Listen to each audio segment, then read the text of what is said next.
میں ایک مرتبہ ابو ہریرہ رضی اللہ تعالیٰ عنہ کے ساتھ مسجد کی چھت پر چڑھا تو آپ نے وضو کیا اور کہا کہ میں نے رسول اللہ صلی اللہ علیہ وآلہ وسلم سے سنا تھا کہ آپ صلی اللہ علیہ وآلہ وسلم فرما رہے تھے کہ میری امت کے لوگ وضو کے نشانات کی وجہ سے قیامت کے دن سفید پیشانی اور سفید ہاتھ پاؤں والوں کی شکل میں بلائے جائیں گے، تو تم میں سے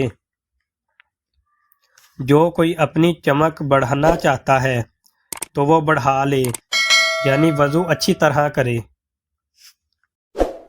انہوں نے رسول کریم صلی اللہ علیہ وآلہ وسلم سے شکایت کی کہ ایک شخص ہے جسے یہ خیال ہوتا ہے کہ نماز میں کوئی چیز یعنی ہوا نکلتی معلوم ہوئی ہے۔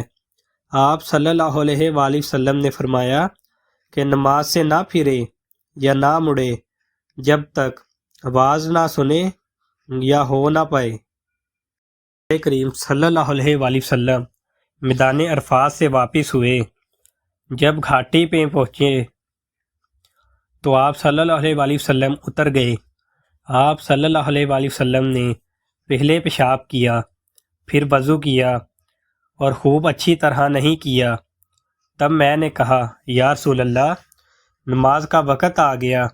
آپ صلی اللہ علیہ وآلہ وسلم نے فرمایا نماز تمہارے آگے ہے، یعنی مزدلفہ چل کر پڑھیں گے۔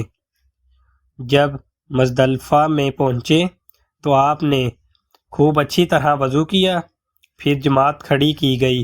آپ صلی اللہ علیہ وآلہ وسلم نے مغرب کی نماز پڑھی، پھر ہر شخص نے اپنے اونٹ کو اپنی جگہ بٹھلایا، پھر عشاء کی جماعت کھڑی کی گئی اور آپ صلی اللہ علیہ وآلہ وسلم نے نماز پڑھی، اور ان دونوں نمازوں کے درمیان کوئی نماز نہیں پڑھی۔